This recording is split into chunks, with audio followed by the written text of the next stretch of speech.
first of all, I would like to introduce myself first. So, my name is Florencia Alika. I'm from Management International Batch 2020.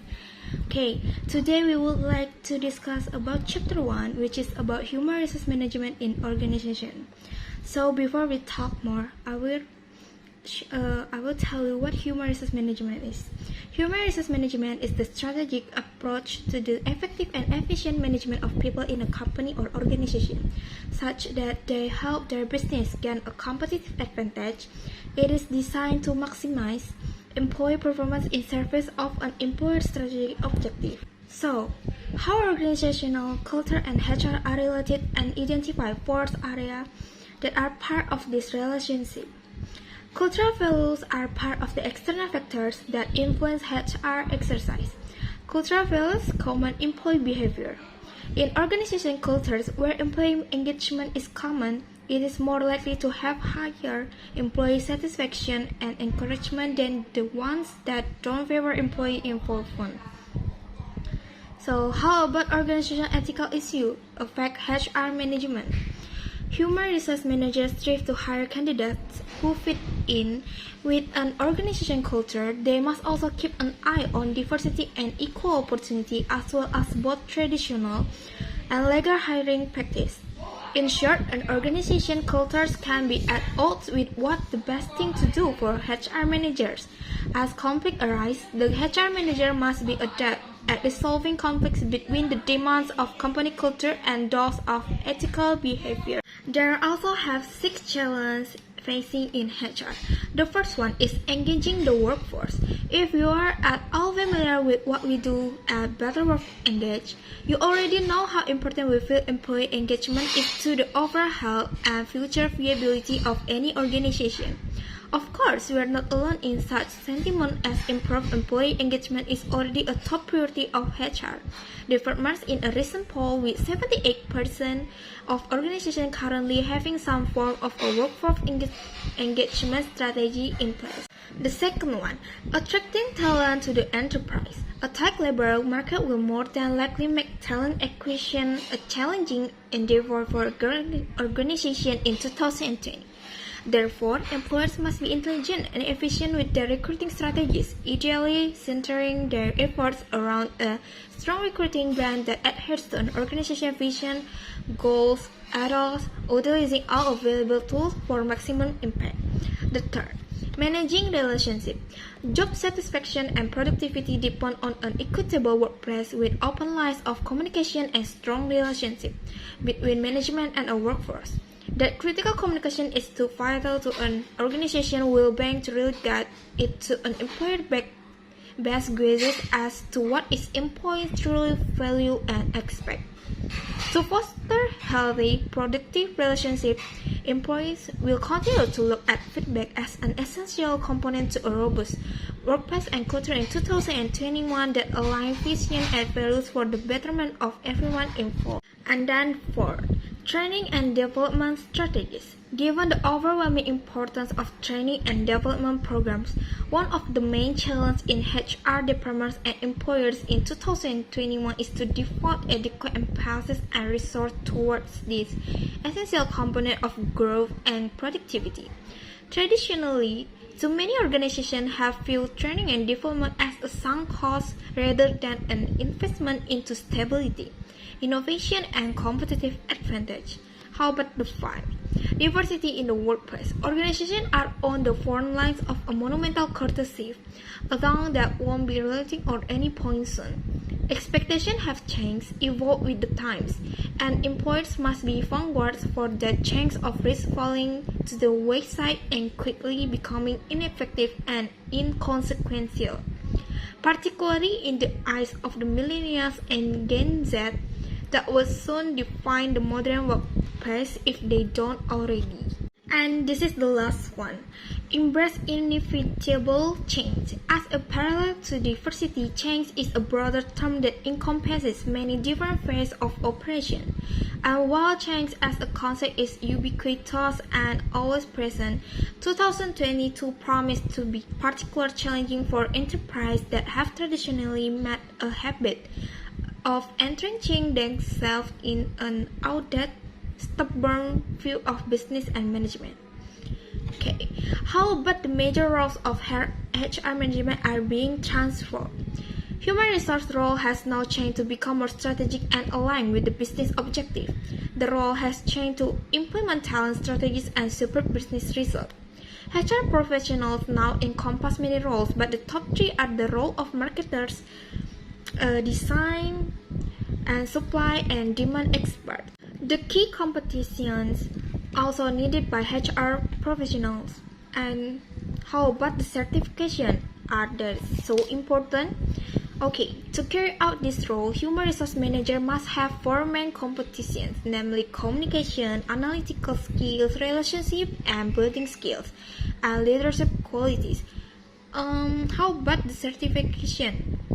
It is so important in addition to showing that if you are a competent worker in this field, having a certificate will make it easier a company where the company can sort out workers who are considered competent in a required field. If we talk about HR management, we are not far with core competence in possible HR areas. A core competency is a knowledge, skill, or ability that contributes to the successful completion of a task on the job. All employees use multiple competencies to perform their jobs such as customer focus, technically knowledgeable, problem solver and decision maker, planner and organizer, interpersonal effective communicator, team builder, initiator or change agent, innovator, flexible or adaptable, accountable, skill and career development coach, politically astute, resilient, results-oriented, ethical and also strategic thinker. Okay. If we talk about human resource, what differs between human resource and human capital? Human resources may also be defined as a branch in an organization that oversees the recruitment of capable employees, while human capital is the measure of capabilities and skills the human resource department requires from prospective employees. Another way of looking at the difference between the two is by looking at the different factors that make up to the two concepts. When we learn human resource management, we also must know about the function. In short, human resource activities fall under the following 5 core functions. What is it? There is staffing, development, compensation, safety and health, and employee and labor relations. Within each of these core functions, HR conducts a wide variety of activities. The core function can be summarized as staffing. We start from staffing. This includes the activities of hiring new full-time or part-time employees, hiring contractors, and terminating employee contracts. The second one is development. In this one, onboarding new employees and providing resources for continued development is a key investment for organizations. And HR is charged with maintaining a developmental approach to the existing human resource. Also have a compensation. Salary and benefits are also within the scope of human resource management. This includes identifying appropriate compensation based on role, performance, and legal requirements. Safety and health. We must focus in this one. So, achieving best practice in various industries include careful consideration of safety and health concerns for employees. The last one is employee and labor relations. Defending employee rights, coordinating with unions, and mediating disagreements between the organization and its human resource is also a core HR function. HR management also have a contributing role. MDSN has a role to assess and develop the careers of HR employees to be able to develop themselves, so as to improve the welfare of HR itself as well. Therefore, the importance of assessing a career and its development. And in HR management, we also learn about what is organizational productivity. So, organizational productivity is the capacity of an organization, institution, or business to produce desired results with a minimum expenditure of energy, time, money, personal material, and etc. And also in this chapter 1, we are also learn about growing green. What is going green in HR. So, green HR is when the field of HR focuses on expanding its role to support the organization in the pursuit of sustainability. In green HR, HRM policies are used to stimulate and support the sustainable use of resources and preserve the natural environment. Alright, the next one in this chapter that we will discuss is what do you know about customer service and quality linked to HR, employee engagement and HR culture, and the last one is social networking and engagement. We will start from customer service and quality linked to HR. Linking HR to social responsibility, customer service and quality significantly affects organizational effectiveness. Having managers and employees focus on customers contributes significantly to achieving organizational goals and maintaining competitive advantage. In most organizations, service quality is greatly influenced by individual employees who interact with customers.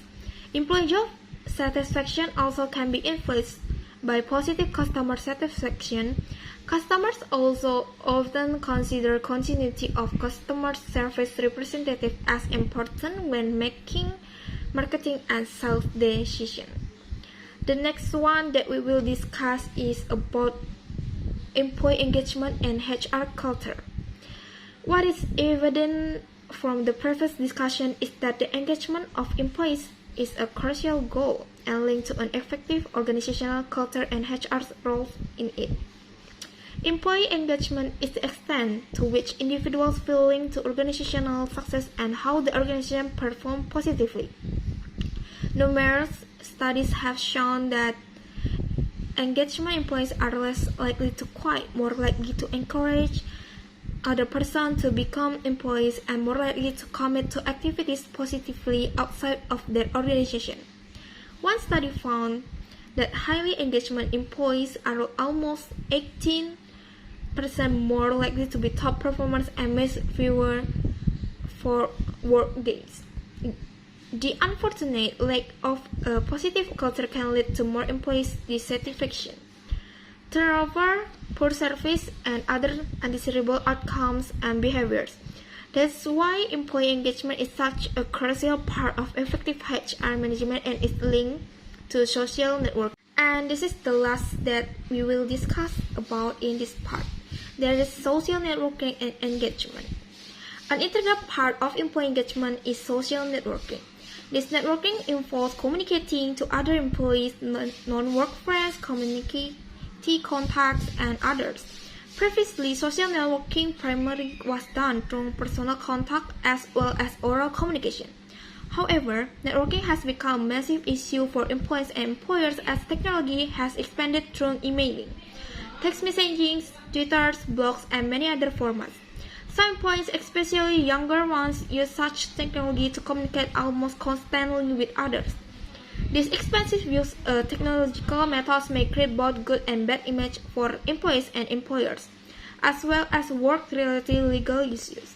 And one survey by Deloitte found that 60% of executives believe they should know how workers use network profiles. Also, 75% of employers indicated that using social networks online makes creating a negative company image easier. However, some organizations have found that using social networks online can aid in recruiting new employees. Organizational and individual consequences, the need for great attention to ethics has grown in the past few years, as evidenced by the corporate scandals at numerous financial and investment firms in the United States and globally. These scandals illustrate that ethical lapses are not just symbolic, they affect numerous firms and employees. And then the next one we will discuss about what is the relationship between business ethics and HR management consequence. Human resource management deals with activities related to the planning and development of the workforce within an organization. This is arguably the branch of management where ethics really matter, as it deals with people issues, especially those with compensation, development, industrial relations, and health and wellness issues. Okay, how about the current and future HR management challenge?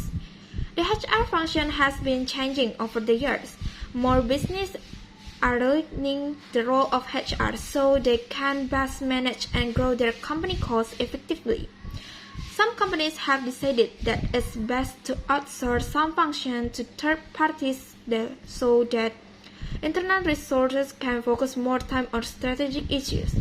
It's safe to say that companies today are constantly examining their HR function with the goal of figuring out best practice and best allocation of time. HR deals with many issues, but probably the biggest challenge facing HR department today are recruitment, retention and motivation, leadership development and corporate culture.